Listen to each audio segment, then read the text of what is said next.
of next week. So the likelihood of us being able to bring anybody back before September 8th is pretty slim. However, I would not be communicating my board's interests appropriately if I didn't say that that it is as early as we possibly can, as safely as we can. Got it. And Dr. Stresley, what about Sequoia Union? So similar to Dawn and Palo Alto Unified, we gave ourselves a bit of a runway to have, you know, a quarter, which is sort of like part of a grading period, so that we could, which is October 9th. And so our target is October 9th. I too believe that when you say open, that's it's a squishy term, because if you haven't noted yet, but you have 3 different types of districts here. We have K-8s, we have K-12s, and Sequoia happens to be a 100% high school district, 9-12. And large comprehensive high schools have proven quite difficult in terms of how to configure and fall within the health protocols and guidelines. They're called these stable cohorts. And how do you keep kids that have 5, 6, 7, 8 classes into a particular cohort is very difficult. So we gave ourselves the quarter. Likely we will too follow the watch list, but rather that what opening would mean would be gradual phase in, starting with special needs students, from our English learners to special ed to identified kiddos. And so very small groups. So we're watching the information coming from the state about our ability to host very small groups, which right now we can't do. But it would probably be very small, and then depending on the conditions, we'd sort of scale up from there. When would the scaling up, what would be the earliest that scaling up and starting to draw the full population in, even if it's on alternating days or weeks? When might that begin? Well, once again, there's the green light on the watch list, but then there's also starting with small groups and then finding out whether we go back on the watch list, finding out if we suddenly have cases, because there's additional criteria for that. If you have a certain percentage of cases, you either shut down a portion of the school or the full school. And then that's going to be a consideration about when and if we're able to bring larger numbers of kids to school. And so we gave ourselves a little bit of runway, but we're still in the same place in a sense with Menlo Park, and that we're watch and ready. Plan a lot and watch and be ready for any opportunity.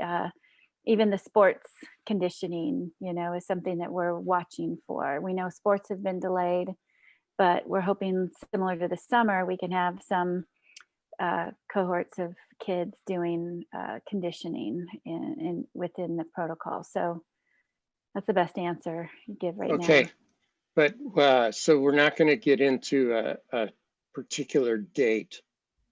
Well, right? October 9th, I okay, is our quarter. And so similar to Palo Alto, I think theirs was October 12th. 12th, yeah. That's where we have to make a decision before that, whether or not we're going to extend the 100% distance learning or whether we'll start to phase on students. And Elliot, so I'm gonna, go ahead. Elliot, I was just gonna say that something that is important for the public to understand is that later on, at some point next week, we doubt it's going to come this week. We anticipate next week that the governor will be announcing particular stipulations for what are called special population cohorts. We are all eagerly anticipating whether or not there are exceptions that will be allowed for specific cohort populations, particularly our students with moderate to severe IEPs, or with moderate to severe needs within their individual education plan. So these are special education students that have complex individual education plans that require in-person support to a much higher degree than other students do. And so we may be able to open up to these specific populations sooner than the dates that we're communicating to you. We just don't know yet. And that's one of the reasons why Dr. Stressley's point was that the idea of opening is really a squishy term, because the question is opening for whom? And we're still getting information just days before we're opening. So Thanks, I Eric. guess the word to the parents out there and the teachers as well is just that this is all there's a lot of variables still at play. I will be asking a number of questions about distance learning, because that's certainly challenging in its own way. And then I'm going to be asking a number of questions about what specifics about reopening. But before we go there, I just want to, you've already alluded to some of the pressures that you've been balancing. You've got the health officials from the county and the state. You've got parents who really need to go to work or really need more help if their kids are at home. You've got teachers who are scared about re-entering a classroom that's pretty closed with a lot of children right in front of their face. And how are you sleeping at night? I'm reminded of the poem, Let Me Count the Ways, but that's about love. This is about anxiety. So I'm gonna start with you, Gina, but how have these pressures impacted you? How are you juggling? Personally or professionally? Let's I just start think both. professionally. I would like to know who you Well, are as a person that's- as well, because I'm sure you get a lot of emails that are upsetting and blaming, and to know you as a human and what you're grappling with, I think is a useful thing. Well, thanks for asking. I think that's actually how I've been coping, is checking in on individuals and how they're doing, and starting conversations by simply starting Zoom meetings by simply asking, how are things going? I think, Eric, we just recently had a conversation as well. Before we talk business, how are you doing? And I think it's really important to connect with individuals that you work with, especially when you're constantly trying to give direction and plan ahead and, you know, cross out everything on your punch list before the few more days we have before school starts, just to make sure we connect on a personal level. And so that's what I've been doing, and actually helps remind me that I'm not the only one that has this emotional burden, as well as making sure that we launch the first day of school on our best feet,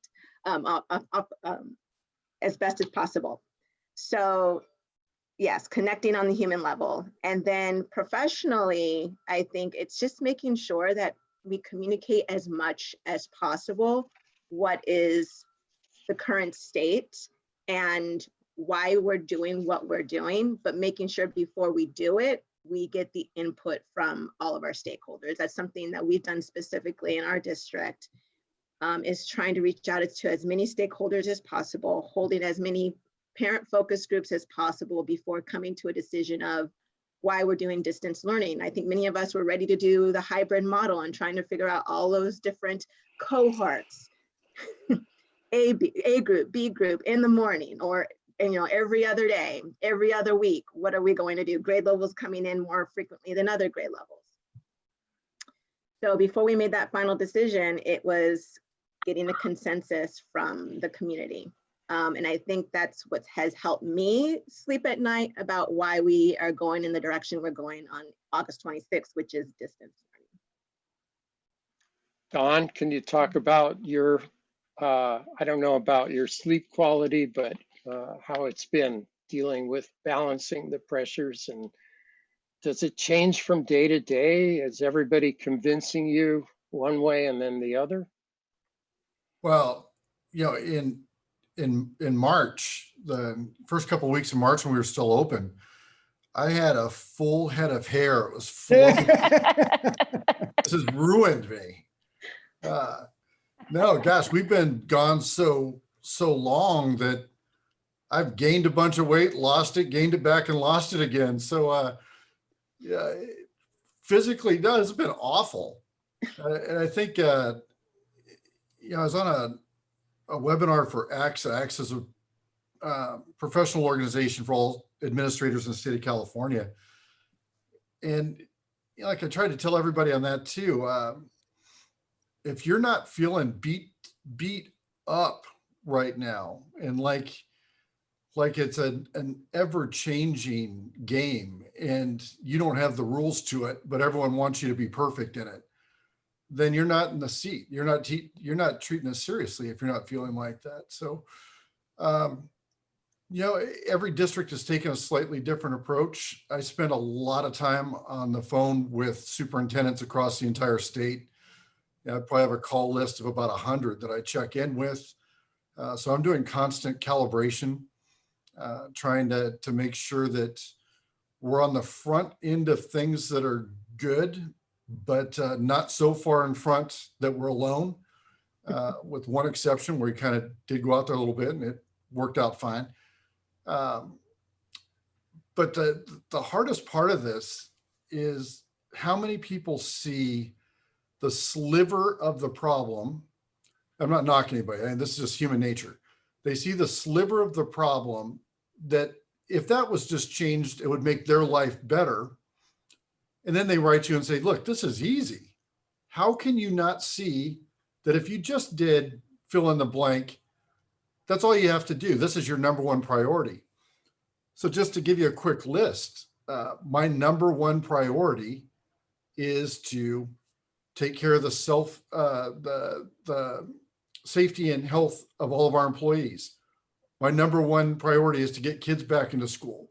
My number one priority is to work with 5 elected school board members. My number one priority, it's endless what everyone tells me. Look, this is easy. This is all you have to do is this. They don't understand the complexity of it, and they can't. I gotta tell you, I've never had a more prolonged period of uncertainty in any point in my career. Typically, you have problems and they're complex sometimes, but you can draw on previous experience and work through it. There's no previous experience for one day you're in school, the next day you're out, you're told it's going to be 2 weeks and it's been 6 months. There's no experience to draw on for that. So yeah, we'll have great stories 5 years from now, but for right now, this is a brutal time for anyone in the profession. And if you're in a leadership position within the profession, it's even tougher. So that's just the reality. Lots of good people leading it, but it's tough. Eric, does this answer resonate for you? How has your experience been different or similar? It's been very similar. I think it's, we have a shared experience. Our contexts are different, but our experience is very similar. I think Don's word of brutal is an excellent descriptor. And, I would say it's very nice of you to believe that we actually sleep and can sleep. It is, we go to sleep, wishing our minds could turn off so that we could sleep, and then wake up in the morning and it's the first thing we think about. This is more complex than anybody who has never done this could ever understand. And it is got to be one of the top 5 worst jobs to have during a pandemic, I would say. Not that survey's ever been taken, but if it is, I'm sure superintendent is on there. I would say that it makes sense that this is hard. And the reason that I think people it would be helpful for people to understand that the reason this is so hard is because what we deal with is something that is the most personal thing to people in their lives, and that's their children. And when you are in charge of something that is so incredibly personal to people, it is extremely emotional and for every person, and it is their number one priority in their life. And it is extremely difficult to create plans that meet everybody's needs and like even scratches the surface of everybody's desires. And so we are daily dealt a series of decisions where we are choosing the best of all the bad options. And that makes it really, really hard. And it's super challenging, both intellectually and emotionally. And at the end of the day, when all of this is over, you know, it will be, we will need some really, really good therapy, some PTSD therapy for every superintendent. And we're going to have to work really, really hard to make this job look attractive to people in the future after what we've gone through. So brutal is an excellent word.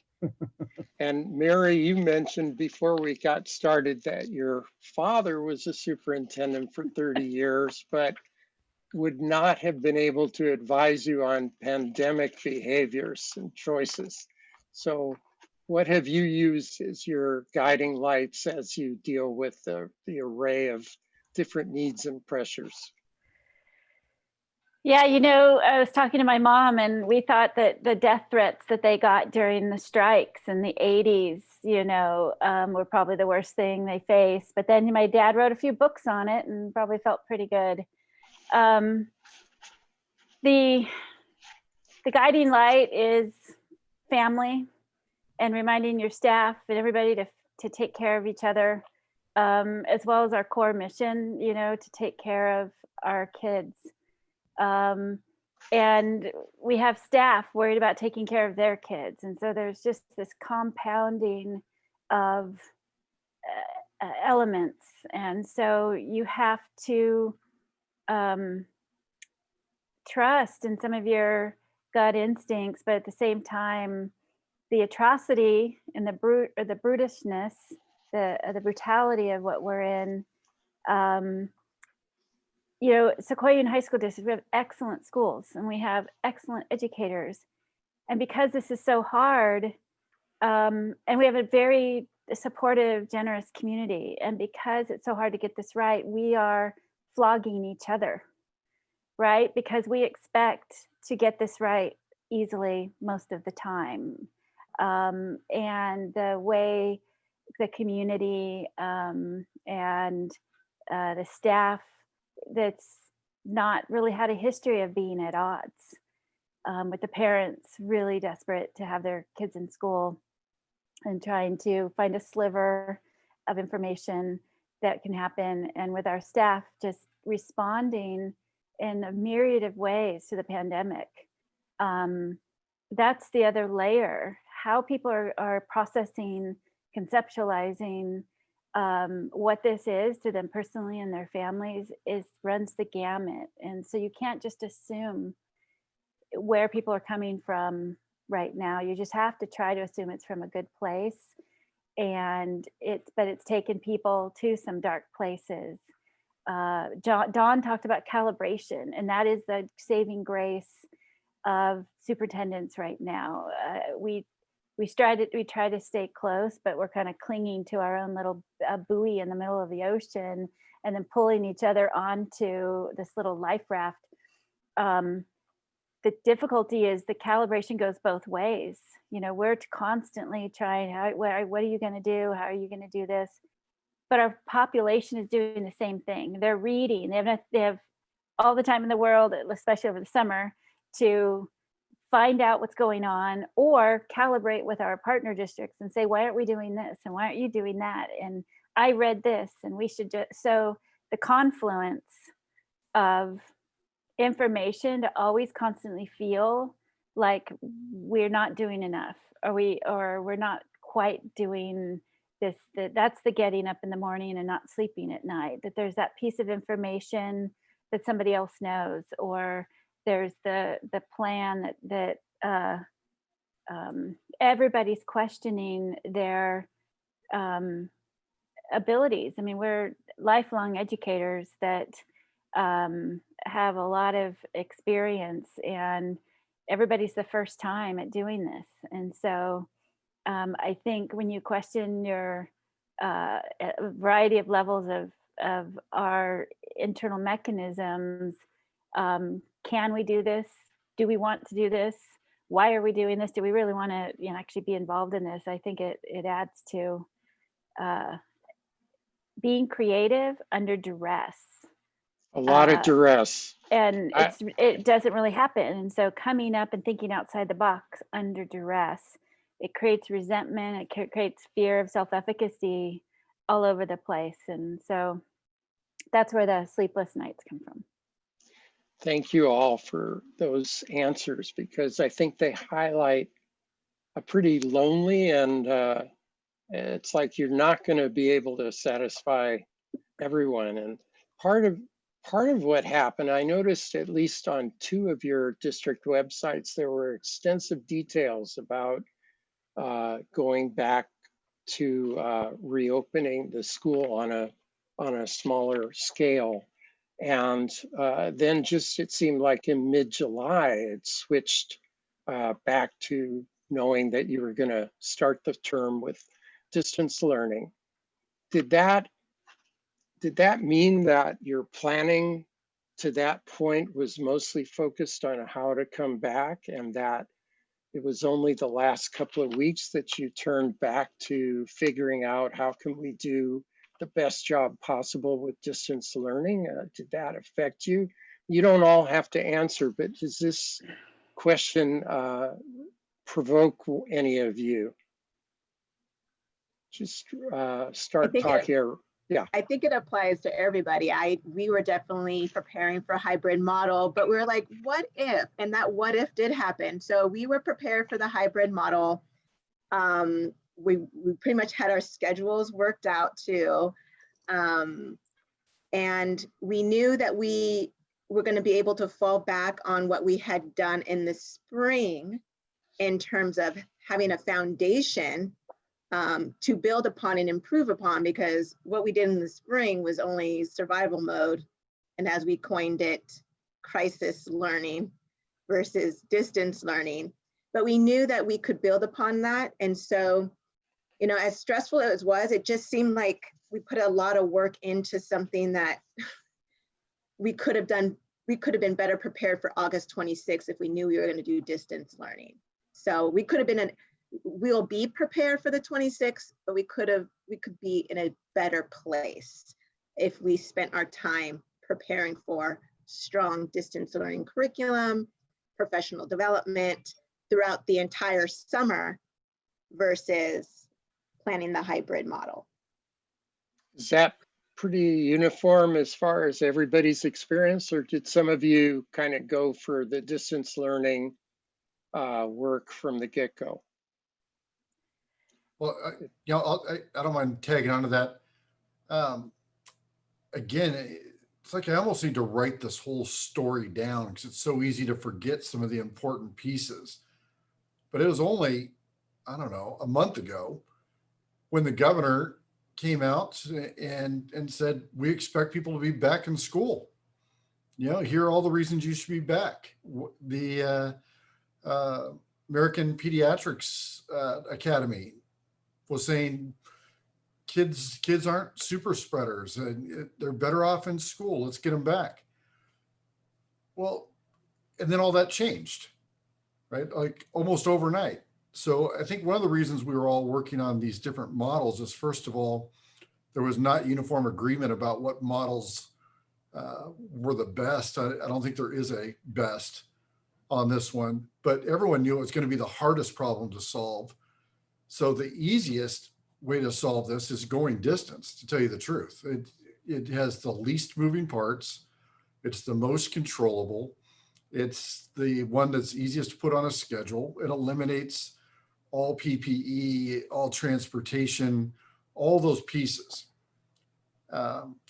It's also the one that's probably the most damaging for students who need school the most. So you're weighing these two things. But for us, honestly, once they told us, look, you have to be closed and here's the criteria to come back, to some degree, it lifted a weight off our shoulders, and we could at least zero in, like Gina said, we can zero in there and say, okay, now we know where we're going. Let's do an outstanding job at it. And, you know, we were able to gear our professional development and stuff towards it. But yeah, it's been a roller coaster ride, and we've got a million examples of how guidance has shifted, and there's been contradictions, even from the same people speaking. So, yeah, it is what it is. Everyone's got a tough spot. In May, we did a Zoom recording with 7 teachers from different districts. There was one from Ravenswood and 2 from Palo Alto Unified among them. But all of them talked about that some really essential ingredients were missing for them as they did lessons on Zoom or whatever platform they were using, and that it was not why they became teachers to do it that way, although they were trying to figure it out. Some of them talked about students that never showed up. Others, and I actually did a workshop for students sheltering at home where most of them didn't want to show on video. They used the chat. So what I wondered was what has been in place, either within your district or between you, that identifies best practices for this kind of studies and learning. What are you getting inspired by, to the extent you can, with this fall term of distance learning? So Mary, could you start us off there? The instructional part, thank you. It's my favorite part. I do want to start with saying, though, that I did have a reaction to your question that you just asked, because that's a place where things got really, really sensitive. No matter what the indications that we were following from the state, there was just this feeling of inevitability, a lot of crystal balls, a lot of that we need to go distance learning. Obviously, a lot of safety concerns, and so bubbling up in that was a little bit of resentment of why did we spend all this time planning this hard stuff that's really hard, the hybrid and coming back, when we could have just been focusing on perfecting distance learning. And so we got really caught in that vice of needing to do both and needing to plan. But it leads to the question that you just asked. And I think some key components for the distance learning that are vital start with a learning management system, an LMS. I think we were fortunate. Not that many districts had completely transitioned into having a learning management system. Ours is called Canvas. It's one of the top state-of-the-art ones used by Stanford, and we had already begun transitioning before the pandemic, and we were almost 100%. Because what you have to do is make sure that there's a place for teachers to put their full courses, not just some chats or some check-ins, but to be able to load that. We're also fortunate to have a very rich professional development department and coaches, and we'd already been transitioning to more technology savvy coaching, so that teachers can get both individualized and group on best practices for distance learning. So we try to focus on our core goals and academic principles. What we didn't want to do is throw the baby out with the bathwater and just focus on the technology of it. Obviously, that's a piece, but everybody knows technology is just a tool. It doesn't actually provide rigorous instruction. And so our core principles about engagement and rigor and quality interaction is really where we focused our online distance learning. And so authentic assessments, standards-based grading, because a lot of issues come up right away. You know, there's not test security, which is the worst with, you know, multiple choice questions. I was just sitting in a Zoom with one of our great teacher coaches today, and they were saying, you know, why did we spend just a little bit of time on summative assessment and all of our time on formative? And she's like, well, that's what we should be spending our time on. And you shouldn't use multiple choice with your formative. You should have real rubrics and, you know, standards-based grading. And so I think transitioning and having the foundation and the system, but also keeping with your core instructional principles, because if that goes out the door, so does everything else. But also, I know the other superintendents will focus on this as well. Really figuring out how we capture the kids. Our biggest worry, and I know all of the superintendents on this call are worried about engagement and getting them structure. And what do we do if the kids aren't online, you know, and aren't there? And how do we get that, the way to monitor that, the data, the teams, to have a variety of ways to get them back engaged, because we're so worried about losing some of our kiddos in this process. Are your classes going to be in real time where the teacher is there and giving the same amount of class time that they would have in the brick and mortar building, or is it different? Yes, it's definitely different, but there's some terminology there. You know, all of our teachers will be in the schedule that our students are in, and they'll be with the students for the entire class period. But we don't want them lecturing, you know, the whole time. So there'll be a mix of what we're calling synchronous instruction, where the teacher will be putting them in breakout rooms and actually actively engaged, and also at times where they are available while the kids are actually working independently, which would be like a classroom where the teacher isn't, the kids are actually doing some independent work or some group work, and then they check back in. But the teacher is with the kids, whether they go off and online, whether there's other various ways to have them peer responding and peer editing during this time. So it's both. Thank you. Eric, you and Gina have a different set of challenges with younger children. And I'm wondering, what does a distance learning class look like?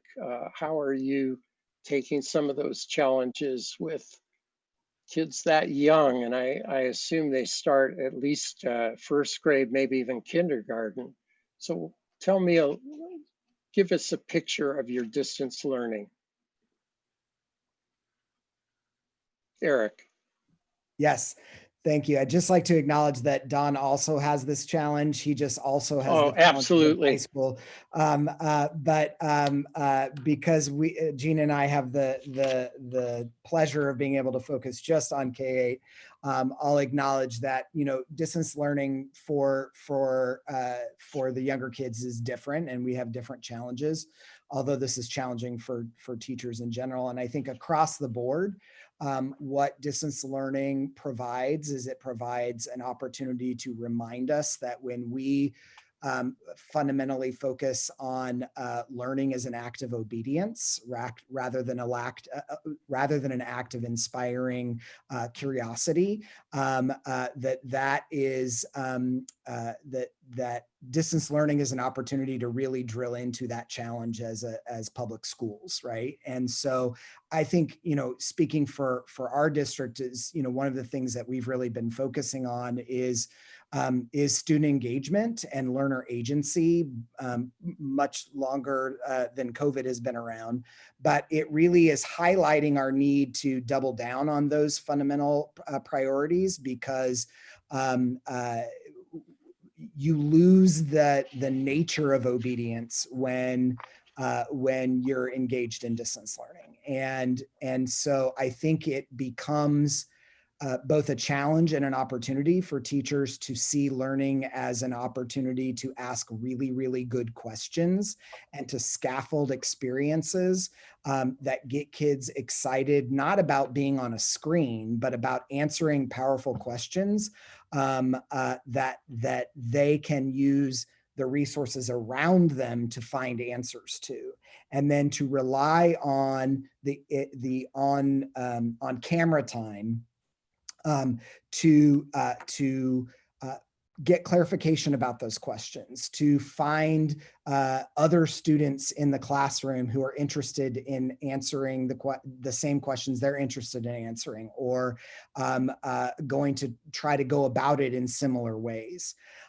And so this is really an opportunity for us to think differently about how we have traditionally, and I say we as sort of like a public schools in general and educators in general, how we have thought about learning experiences, and then challenging our educators to be creative about how we inspire students to be curious learners, so that it's not about the amount of clock time that you have in front of a computer screen, but it's about how excited students are to come back to the computer screen to share what they've discovered or what they've learned or the answer they've found on their own or with a small group with the rest of the class or with their teacher. And I'm not saying that's easy, but I'm saying if we can do that via a computer screen, imagine how much more powerful learning will be when we get to come back together.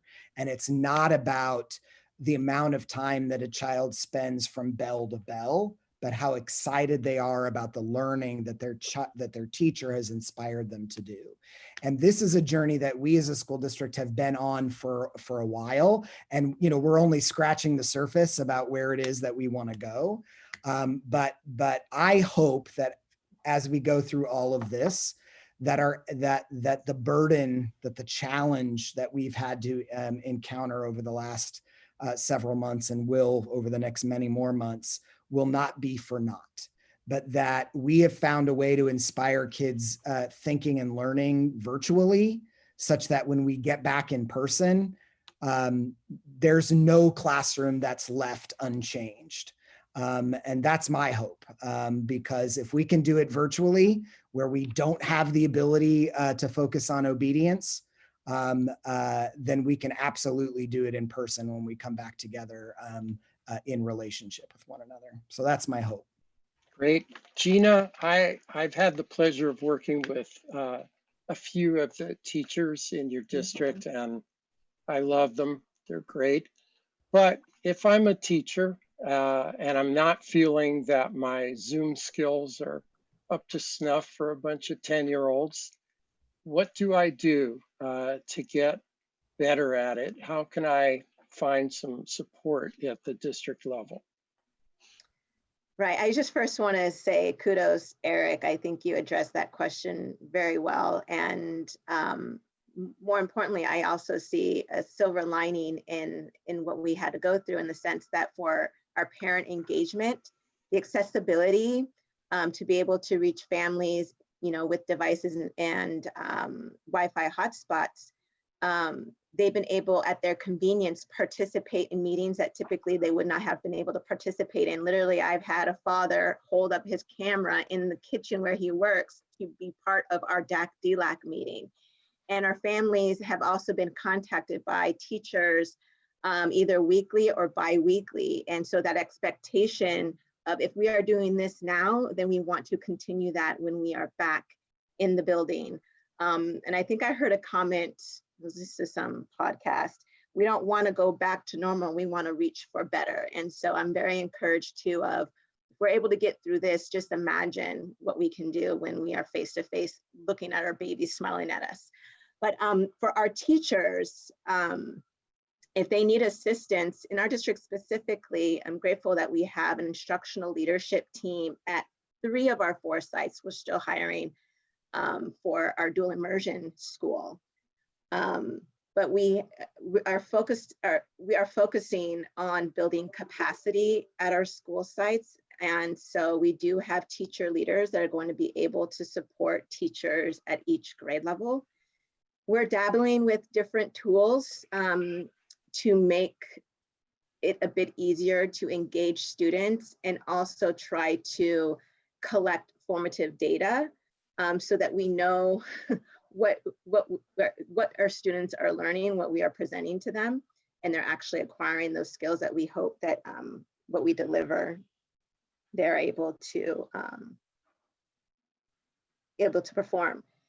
So we're looking at Nearpod, for example, because it's difficult when you're on Zoom, and especially if you're a teacher, maybe with only one laptop, you're trying to see your class while also looking at a web browser, and then, you know, it's just challenging. And so, you know, we want to make sure our teachers have the tools that they need to be able to deliver interactive instruction, and then the tools that they use so that not only they can do it effectively, but be able to engage students, have students be able to participate live and submit work at the same time, or they can get an oral response, they can send pictures.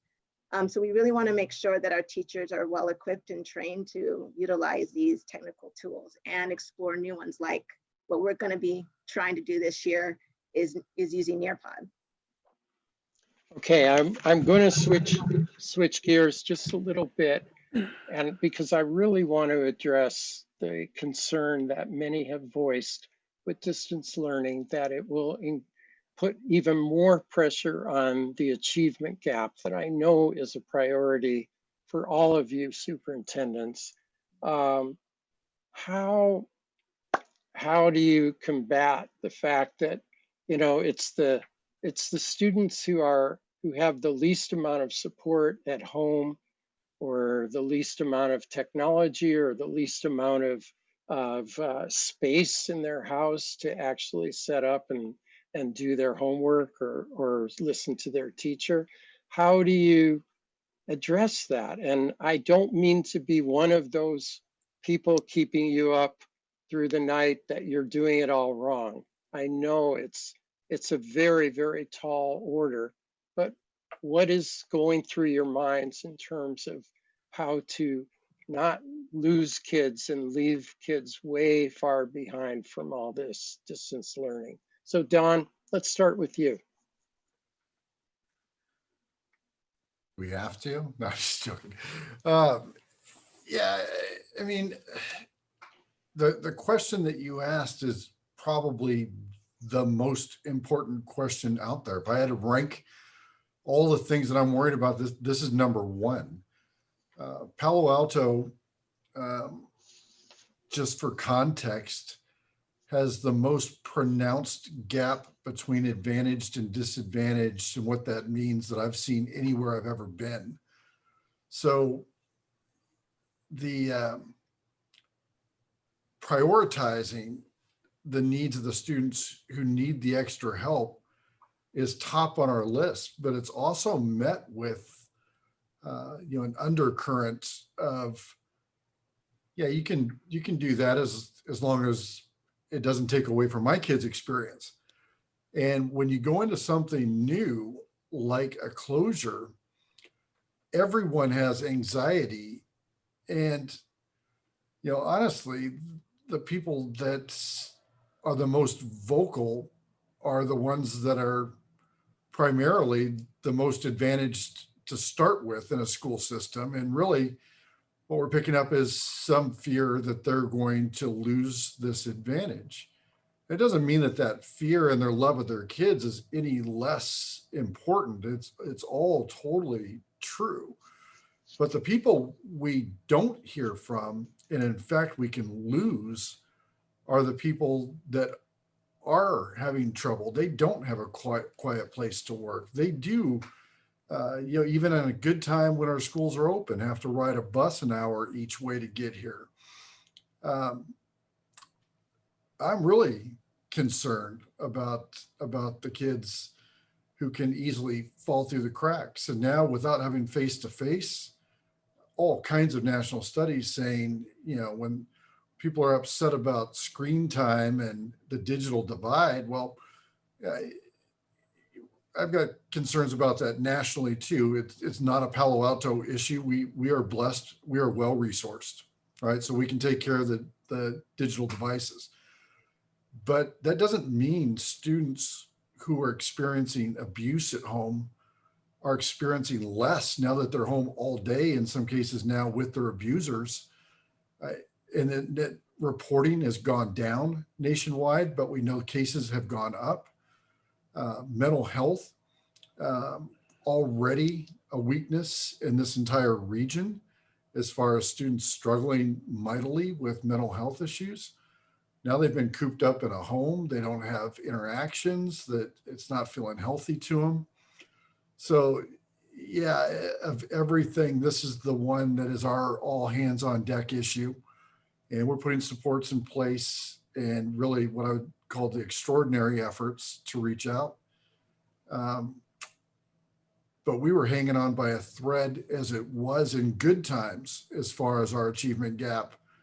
I'm really scared to see. Don, what I this looks like. super appreciate your candor, your honesty about this. And it almost sounds to me like part of the plan has to be beyond the school districts, and part of the plan has to be getting support throughout other areas of the community.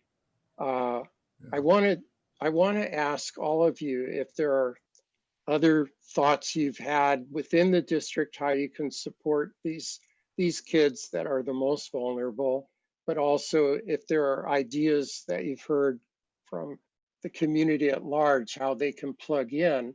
I also want to say we're down to the last 5 minutes of what your commitments were to me on this recording, and I want to respect your valuable time. So if you have to drop off, thank you so much. If you can stay longer, I do have some questions regarding reopening, and I had a couple of personal reflection questions at the very end. So it's only if you have the time, and I appreciate it. But for right now, does anybody have other thoughts than what Don voiced so eloquently about the challenges? Just raise your hand. Oh, yes, Mary, go ahead. I'll jump in, and I'll echo Dawn in that Sequoia is well-resourced, but we had a tremendous equity gap before the pandemic. And to think that it's not going to get dramatically worse is scary. It's nothing less than scary. When our teachers are gearing up to teach these courses, they want to think about them being in spaces that we're all in right now. A desk and a beverage and, you know, all the different things that you need. There's home environments we don't want to send our kids home to. We're happy, we wish we sometimes were a residential school system, because if we could keep them 100%, they would do a lot better. Some of the ideas, my steadfast one, and it's why I'm hanging on information from the state being forthcoming, is I think our campuses, these beautiful state-of-the-art 50-acre campuses, for them to be dormant is just catastrophic. And so if we can provide a space, if we can provide learning hubs, study hubs on our campuses, if we can provide some kind of ability to have our space be the healthy work environment. But our county has talked about countywide learning hubs at different areas. We've been in conversations with the Boys and Girls Club of the Peninsula. They're an amazing resource, and they're trying to figure out how they can connect in East Palo Alto with Gina's kids and my kiddos through to Redwood City. But if they can have a group of kids, then people are going to expect us to be able to have kids in contact. We're trying to figure out how to do welfare checks. The pandemic is really, I think, constantly about the fact that if we can't find kids, we need to go out in the community and find them. So who are those soldiers on the ground looking for the kids and re-engaging them or finding out what the dynamic is so that we can transplant or get them in a place where we can. But there's a lot of folks that have, for safety reasons, to do it all distance. I just don't have trust that that's the way to find out what's going on with the families, and what could be going on with the kids.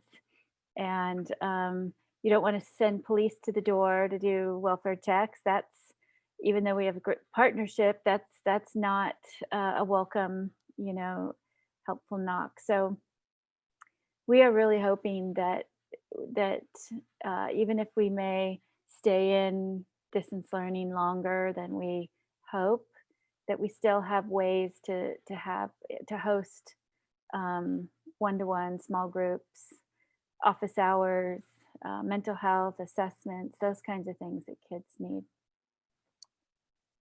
I know one study that was published last week in the New York Times found that 14 million children are hungry. I know there's so many statistics about how the pandemic has disproportionately impacted communities with lower income levels. And it's mind-boggling when you try to fill the gaps for parents that need childcare, that need food, that need rent money. But I'm assuming that you're hearing requests that the school district take a lead. What can be the role of a school district in dealing with these broader societal challenges? Gina, do you have any thoughts about that? Yeah, I'd like to add to Dawn and Mary's remarks. We obviously have a high number of the most vulnerable students. And so we've constantly, since March 16th, have been trying to problem solve how, most importantly, to reach the students and to make sure that at the very basic level, they are safe, they have meals, and they have connectivity and devices, right? So that was our first mission. And Mary's right, like we have to go out into the community, to the homes, to make sure that they are aware of what is happening in our schools, they being the families. So if we weren't able to connect with families via phone or text message, emails, websites, communication through Zoom, then we did home visits. And so that is the task that we are putting on ourselves, and that I've charged our staff to do, is ensure that we reach our families. So every adult on campus, and this goes back to Eric, where we do better when we are back in person after this whole experience, is because the expectation is if every adult on campus is connecting with families and has a caseload to ensure they're, is kind of doing a wellness check to make sure the basics are squared away, then imagine when we're back in person, the frequency and the connection there that could benefit, and make sure there's a constant loop of communication. Then there's the need to support families like with rent and what have you, and being really in tune with the community, the services that are within the city and within the neighboring, with the neighboring organizations and partners like Live in Peace, who's supporting our families with rent, and the Samaritan House. So just being very in tune with the resources that are within the city. But I would agree, like the Boys and Girls Club and some other nonprofits that we are partnering with have been just, I've just been very grateful for the support to make sure that all of our students have devices, so that there's no excuse why then our work as educators is to ensure that we increase the rigor of our instruction as much as possible and focus on how we can bring students into the learning. Do you reach out for help, like the Boys and Girls Club? How did that come to be?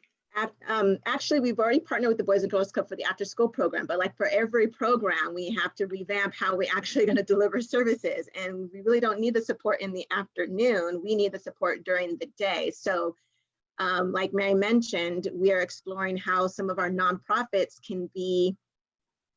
can manage our learning hubs with recruiting and hiring staff, and figuring out the supervision that could happen on campus for supervision, and to also help facilitate the learning.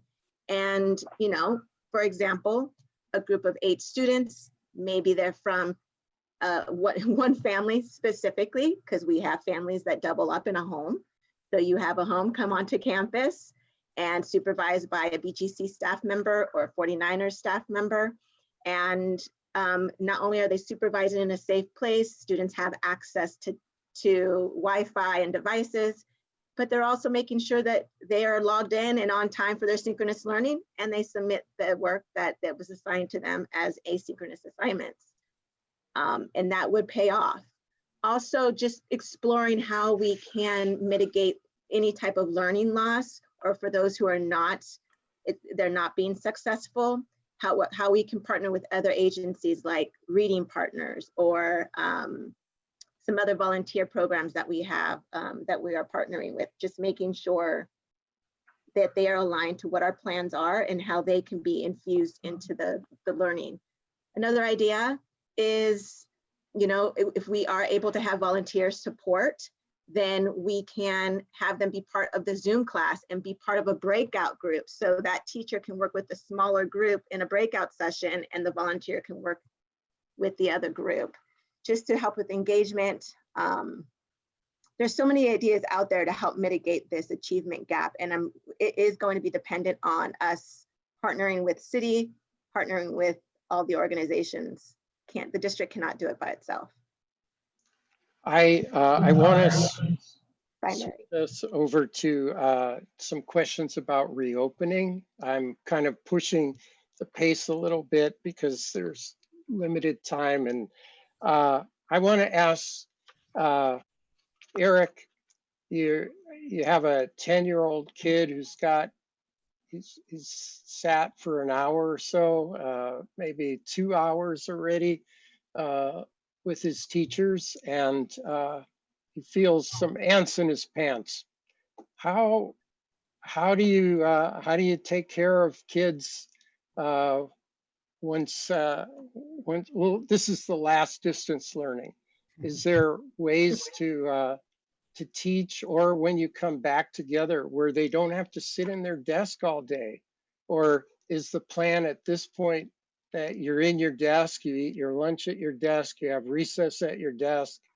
How are you thinking through the reopening with such young kids who have such high energy? Well, first, I have to acknowledge that I have a 6-year-old son and a 10-year-old son who attend our schools. We live in the school district, so we experience this from a lot of levels. And what I will say is that if you have a 10-year-old on a screen, or if you have a 10-year-old in a classroom sitting down for over an hour, you're doing something wrong, right? And it isn't, I mean, what is true over a screen is generally also true in the classroom as well, is that learning is a very active experience. And I'm not saying that it is easy, but what I am saying is that you know, education is not about babysitting. It's not about childcare. It shouldn't be primarily about obedience. And that is true in a classroom, and it is true over Zoom. And what we have to do is get really comfortable with the idea that that learning needs to be relevant, and that learning can be and should be engaging and exciting for that sort of hypothetical 10-year-old, but also for the 10-year-old that is very not hypothetical in my life. And what I can tell you is my son is curious, my son is active, my son is interested, but he doesn't love, I don't know any 10-year-old who loves to sit for 1 to 2 hours of time. And so, parents who are in the same sort of space as that 10-year-old, or childcare workers who are in that same physical space as that 10-year-old, as well as the teacher on the other side, need to get comfortable with the idea that instruction can happen in spurts. I think all of our district on some level, I believe, use Teachers College Readers and Writers Project for reading and writing instruction. And that model is based on an instructional model called the workshop model, which is you do 10 minutes of very guided, direct instruction. And then you have, so that's sort of the like we do together, or the I do as the teacher and I show you. And then there's time for we do. And there are lots of creative things that you can do in instruction over a Zoom that gets students in smaller groups or individually going and doing things that I, as the instructor, can continue to facilitate even over a Zoom, that get kids active and doing and working.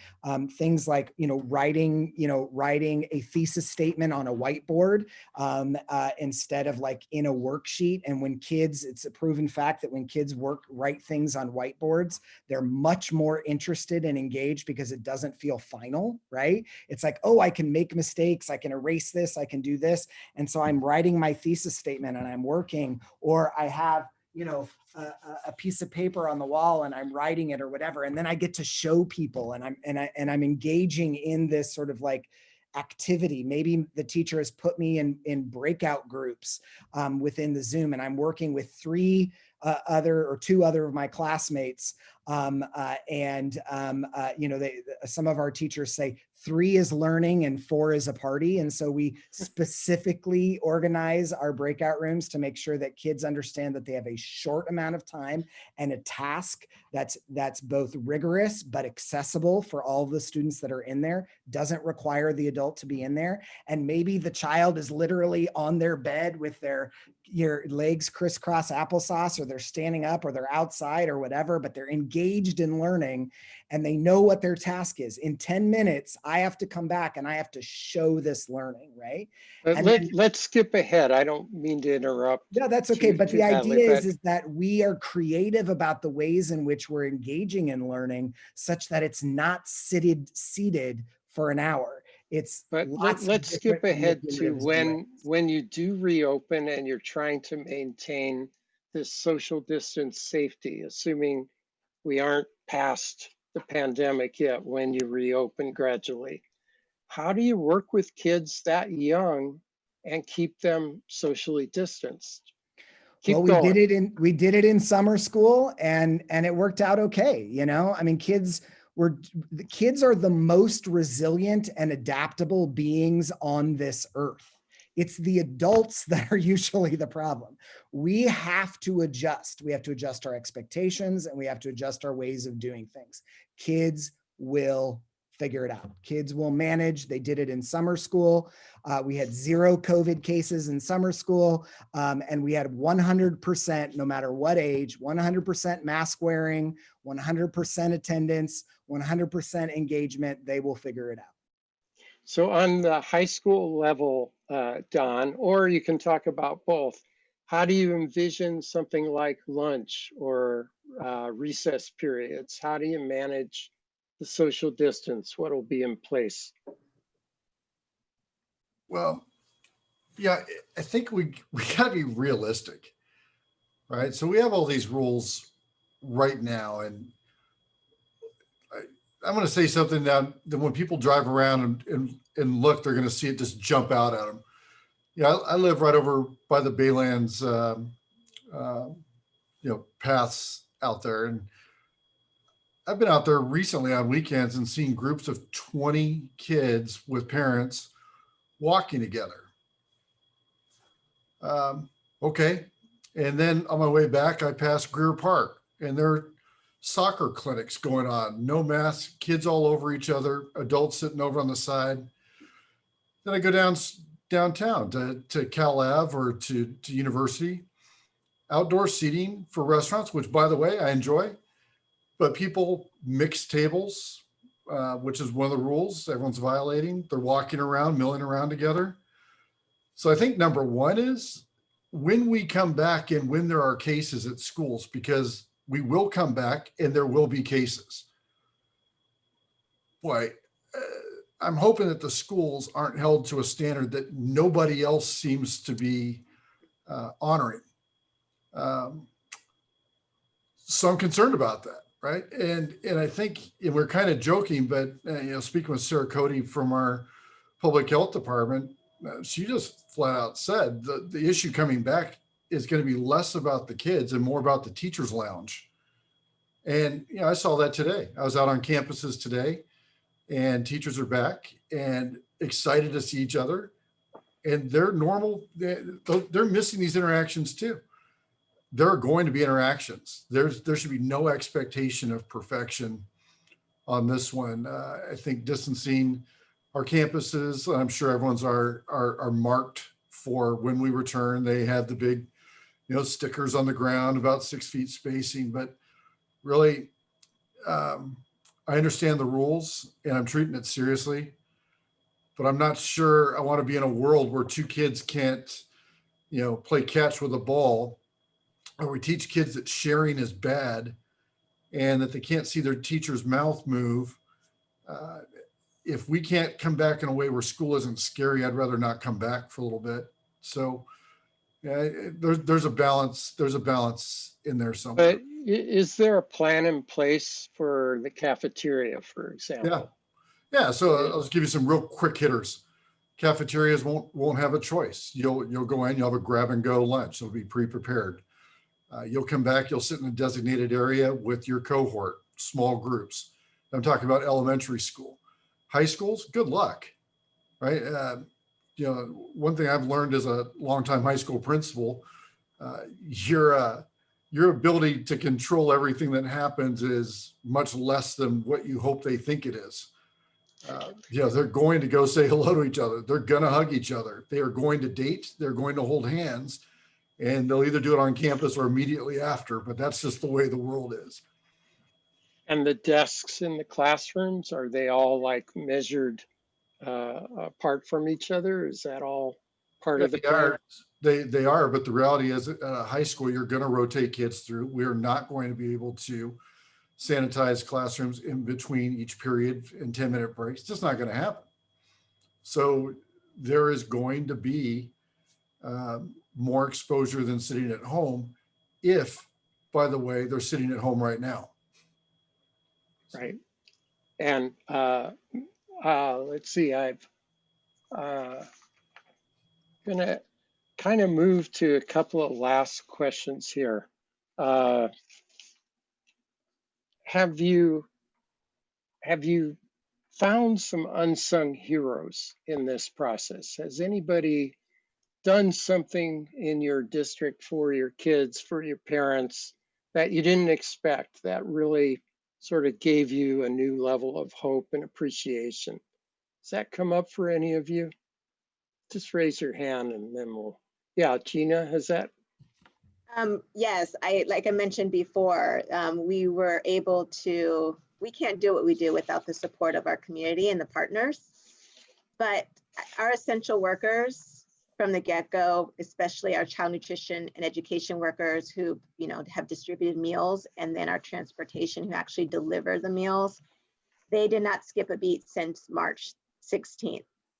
And they actually have prided themselves on being able to report to work and support our families in such a way, because as you know, many of our families depend on school meals. So the C&E team, this child nutrition education team, and our consultant, June Richardson, and her team had just been tremendous in the efforts to not only provide food for children in Ravenswood, but for the entire community of East Palo Alto, Eastern Menlo Park.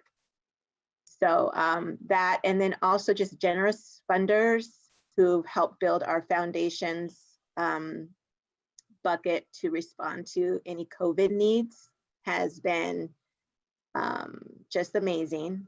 And then obviously just partners who've helped with materials and getting us ready, with the connectivity and devices. But more importantly, our staff who had showed up from day one on March from March 16th. Your essentials. Yeah, Yeah, our I would, essentials and even our technology department as well. Yeah. yeah, I would Anybody say, else? yeah, I would say I would love to just share, first of all, I want to say there's this national narrative out there about teachers unions and classified unions not being cooperative or what have you. That has not been our experience here. Our folks, want to get back, they want to get back safely. But our union partners have been exceptional in my experience. And I think in this area, we have really great union relationships. But I also want to just say, the two positions that I would say whose jobs have changed so dramatically, in addition to what Gina shared with the nutrition services folks, are our nursing staff and our custodial staff. And it is incredible what the pressure that they have been under, the uncertainty that they have been under, and just taking on these new unknown challenges and unexperienced challenges has been pretty remarkable. And I just want to give a big shout out to our nursing staff and our custodians. They've been incredible. I second that. And Don, did you want to add anything on that? Yeah, I just say right out of the chute, we closed on a Friday. Monday, we had no students for one day to prepare for what we were going to do starting on a Tuesday. And Tuesday at noon, we had prepared and distributed 600 meals on the first day with people that were just scrambling around. Went and visited, and they put me to work because they needed to. And people with great attitudes, right? And we didn't know. I mean, we were literally pulling stuff off of shelves in the back and stuffing them into bags and passing them out. And those, the system came, but our food service workers were the first ones to say, okay, we know we don't have a great system. How are we going to get this food in people's hands? And they led with purpose first and figured out the system afterwards. So while there's plenty of people to thank, that's the most immediate because it was the first one up. Thank you. I just have one quick question that's kind of a difficult one, and one about yourselves. The quick question is, what policies are you leaning toward or will be dictated to you when, as Don said, inevitably somebody does come in and has COVID once you're reconstituted with some in-person classes? What happens then? Does the whole school close down? Does that class close down? Does contact tracing take place? Is there any plans already made in that regard? So Gina, I know you have to leave soon. So Yeah, start I us. can start really quick. So the county has offered a pandemic recovery framework, and it provides guidance on how to address exactly this. And so we would follow that, and definitely involves contact tracing, and determining on the extent of that will determine if we would need to have the entire class quarantined or the entire school. So it all dependent on who has been in contact with who, if there is a case. And since you're in the same county, Eric, is that pretty much how you see it too? Absolutely. It's how all 23 school districts in San Mateo County see it. We are all singing the same song. We like to stay in our lanes. We're really good at education.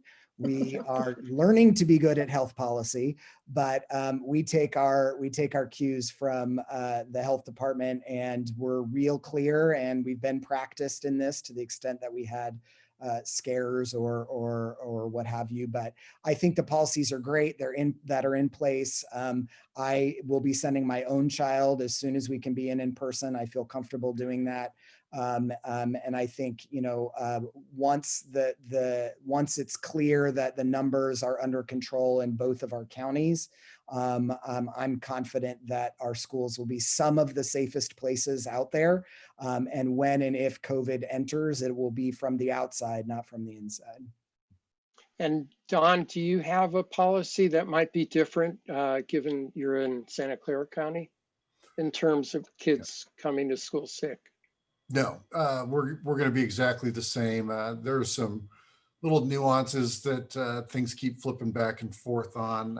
For example, temperature checks at one point in time were going to be an automatic. Everyone was going there. And then our county said temperature checks would not be something that we would do before school. And now it looks like that's back on the list.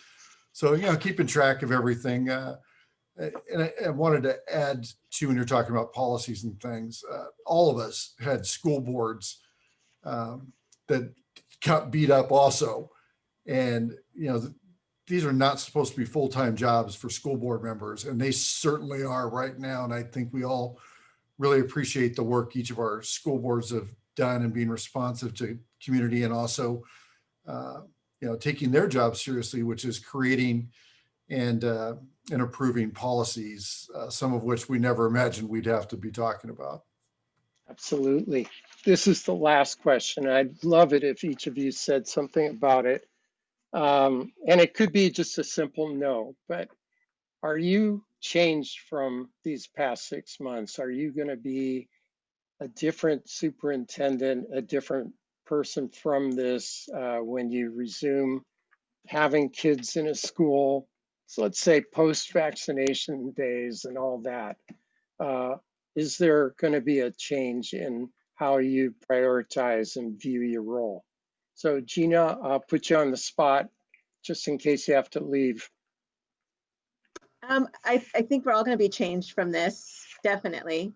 And I mentioned it before, like, I don't want to go back to the normal, especially in light of the social justice issues that are in the forefront. I know too that we'll be having different teacher moves, implementing different teacher moves, making sure our content is culturally relevant to our Black and Brown students here in Ravenswood.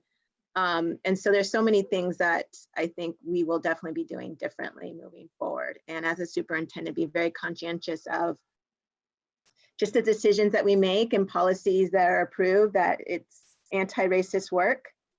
And more importantly, that we put the best education in front of our students that's engaging, appealing, and will get them to where they need to go.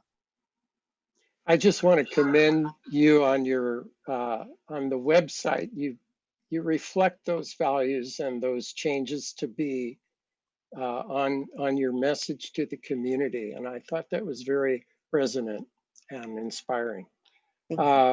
Eric, let's go to you. Are you going to be a different Eric, Superintendent Eric, back when all this is over? Absolutely. I think, you know, to Gina's point, the pandemic has really highlighted the disparities in educational. We've always known that the disparities in educational outcomes, but they've also really noted the disparities in educational inputs. And I think that all of us are going to be changed, you know, professionally as superintendents, and our identities and what we value and prioritize and how we spend our time and so forth. But I also think that public education as a whole, at the local level, the state level, and the national level, is really experiencing a reckoning, and it should. And I'm glad that we are. And you know, if our communities didn't understand the importance of public education as an equalizing factor in moving forward in an anti-racist and more equitable society, then I sure hope they do now. And if they don't, then I think the way that I'm changed is by making sure that they're constantly reminded.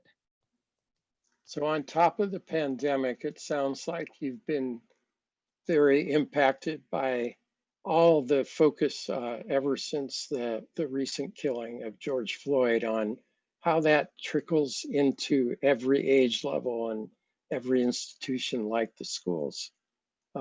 Thanks for that answer. And we'll end with Don, your thoughts. Besides getting a full night's sleep, we hope, what might be changed in your outlook as a superintendent? It's funny. I've been thinking about my answer. It's going to sound terrible, but it's the only answer that's coming to me. So it must be true. I've been humbled. I got to tell you, I thought I had seen about everything I'd see, and not to sound just horribly arrogant, but I thought, I got most stuff handled. I've seen it. I took the right steps. I've got a great tree, mentors, and this has just absolutely humbled me, and in a good way. I mean, I had to come to terms with the fact that I don't have every answer right now. And in fact, I feel like I've probably come up empty on a bunch of things. I've had to say, I don't know, more this year than any time in my entire career.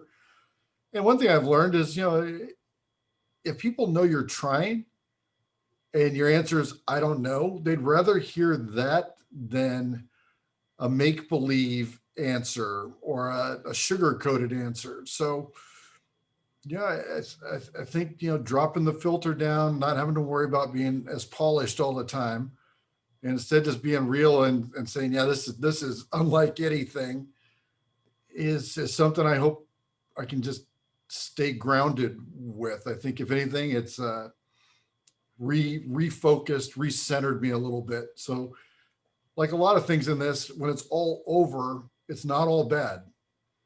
And that I think is probably going to be a good thing.